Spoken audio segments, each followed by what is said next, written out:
Assalamu alaikum. I have a quick question. What type of Muslim are you? Are you a Muslim that feeds the poor? Or are you a Muslim that preach patience to the poor? Or are you the type of Muslim that says, who am I to feed or to help someone whom if Allah wills would have fed or helped by himself? And don't say I'm not a preacher, because we preach every day with the actions that we take, especially when you identify as a Muslim. Your actions and everything you do becomes an interpretation of the Quran by the non-Muslims. They believe that's what Islam encourages and that's what the Quran tells them to do. So, what type of Muslim are you? In my experience, I have realized that to feed someone or to help the needy and then preaching patience after that is a more effective way of doing dawah than to just preach patience to an hungry mind or a desperate soul. Okay, so the question then is, as a Muslim, are we well positioned to be able to be of help to these people? Are we even in a good place to help ourselves as a Muslim? So that's the question. And a lot of Muslims today says yes when they really want to say no from the bottom of their hearts. We encourage situations and things. We endure jobs. We endure relationships, all in the name of the fact that it is tied to our livelihood. We can't say no. So, are you that type of Muslim that is living a life that is not really satisfying, to yourself as a human being? My brothers and sisters in Islam, today is the first day of the rest of your life.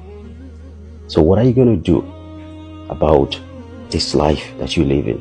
What can you do today, or what can you start today that you know that if you put your all into it, you're not going to fail bi-idhnillahi ta'ala? What's that thing? What's that thing that keeps coming into your mind that won't go away even when you try as much as possible to ignore it or to suppress it? It won't go away. What's that thing? You need to start working on it.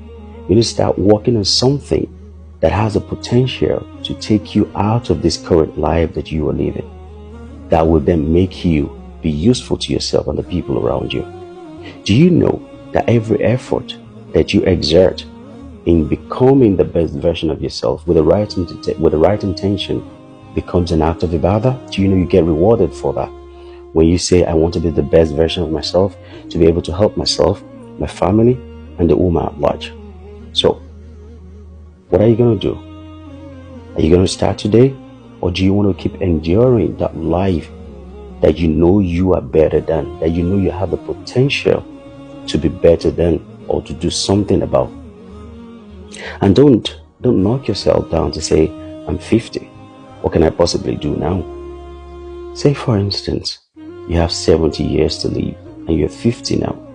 Will it be too much to take 2 years or 3 years out of what's left, the 20, to learn a skill or a trade that could take you, that has a potential of taking you out of this current situation that you are in? What would you not do to live a life on your own terms and then be that Muslim that you truly want to be? Don't defeat yourself. There are loads of defeats and barriers out there for you to cross. Don't start it with yourself. Don't be the one that's going to knock your own also. Don't talk down on yourself. My brothers and sisters in Islam, like I said, today is the first day of the rest of your life. Do you want to start enduring again and then complain? If Allah can bless those who doesn't even acknowledge Him as God, why will He not bless you as a Muslim if you put in the effort? Strap your boot and get to work. May I make it easier for you and for me. Assalamu alaikum.